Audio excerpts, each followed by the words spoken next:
Ei, tá cansado de ouvir que ninguém gosta de comer o que você cozinha? E se eu te falasse que é possível aprender a cozinhar com técnicas e combinações que realmente funcionam e que vão fazer de você um chefe? Para saber mais, clique aqui no primeiro link da descrição. Com essas 5 áreas, a pessoa equilibrando a vida atingiria a Era isso felicidade? que eu ia falar. Bom, fizeram essa pergunta para Santo Agostinho sobre a vida feliz. Ele escreveu uma pequena grande obra chamada Sobre a Vida Feliz. Então, como é que é essa história de felicidade? Onde está a felicidade? Como construir?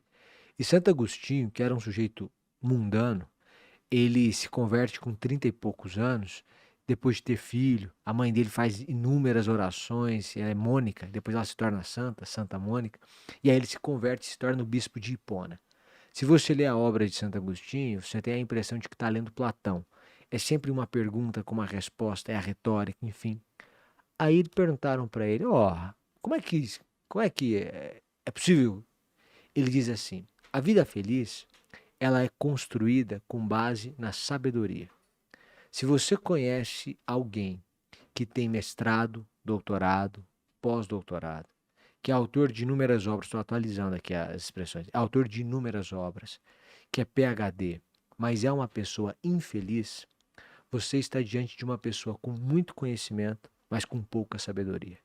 Porque a sabedoria deve conduzir à felicidade. E onde está a sabedoria? Ele diz: a sabedoria está na medida, na proporção, na boa proporcionalidade. Por isso Deus é fonte de toda felicidade, porque Deus é a medida de todas as coisas. Então ele diz: a sabedoria está na medida, na proporção, no equilíbrio. Se você não tem este equilíbrio, você não tem sabedoria. E aí, baseado nisso, o que podemos dizer? Podemos dizer que se você não cuida de forma equilibrada de cada uma das áreas da sua vida, você pode atingir determinados resultados de uma área, mas isso pode lhe custar aquilo que chamamos de felicidade. Santo Agostinho vai além e vai dizer o seguinte: o contrário da luz são trevas. E o contrário da sabedoria é a ignorância. Não existe meio termo. A sua vida é como uma casa com cômodos. Quando você entra numa casa com cômodos, ali você tem uma área da vida, ali você tem outra área, ali você tem outra área. São diferentes cômodos. O fato de você acender a luz em um cômodo não faz com que o outro também seja iluminado. Então você pode ter uma área Muito boa essa cheia de analogia. luz, mas na outra escura, a outra absolutamente desprovida de felicidade. E aí você pode pensar o seguinte, que é a história do sujeito que, tendo conquistado um sucesso financeiro muito grande, foi um sujeito que não viu os filhos. Uhum. Então a vida familiar dele é paupérrima, é inacreditável. Este sujeito é um sujeito feliz? Ou quem é mais feliz? Porque a mãe dele começa um debate com ele.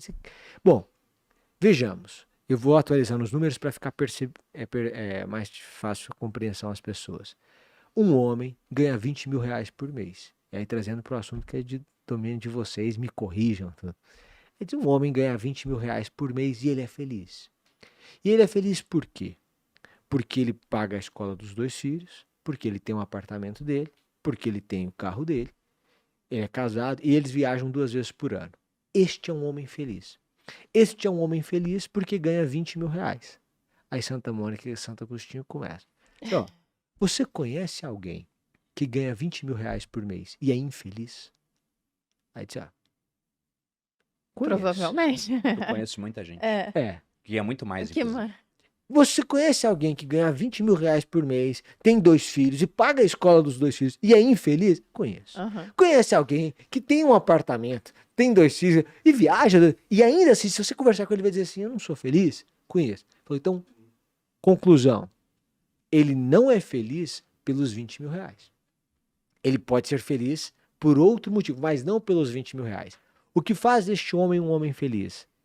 Ela vai dizer, o que faz este homem um homem feliz é a moderação, a mãe diz. E aí ele diz, mãe, atingistes o ápice da filosofia. É a moderação.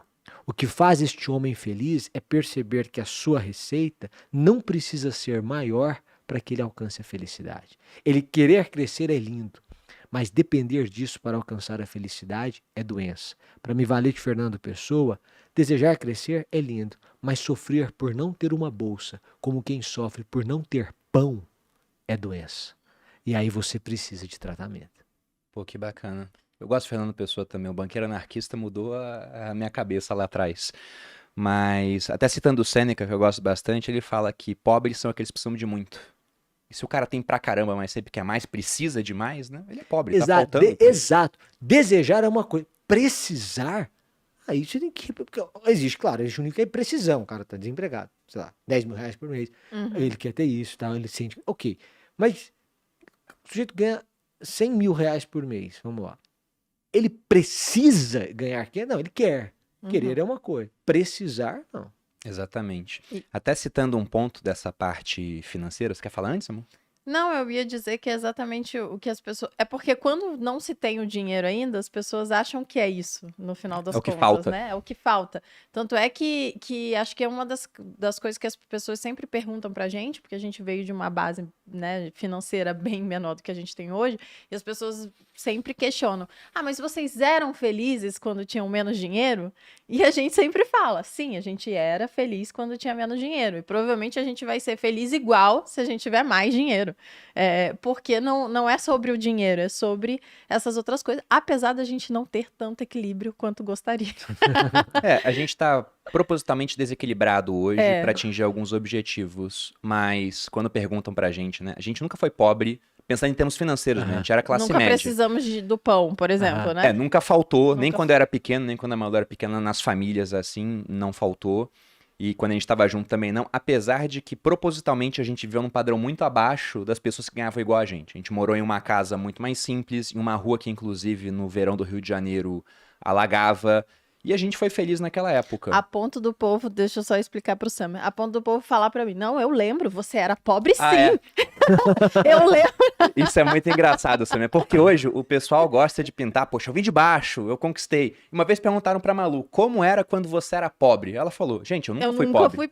Aí o pessoal mandou, você era pobre sim, que eu lembro. Você tinha aquela cara de sofrida, morava na casa feia, não sei o quê. E a Malu falou, a gente não era pobre. A gente só mantinha um padrão de vida mais humilde pra poder investir mais.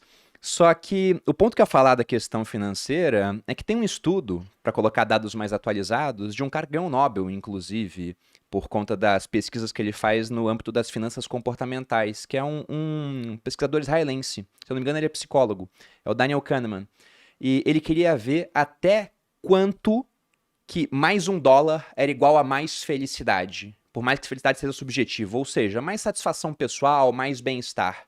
Ele pegou a realidade americana no ano de 2010.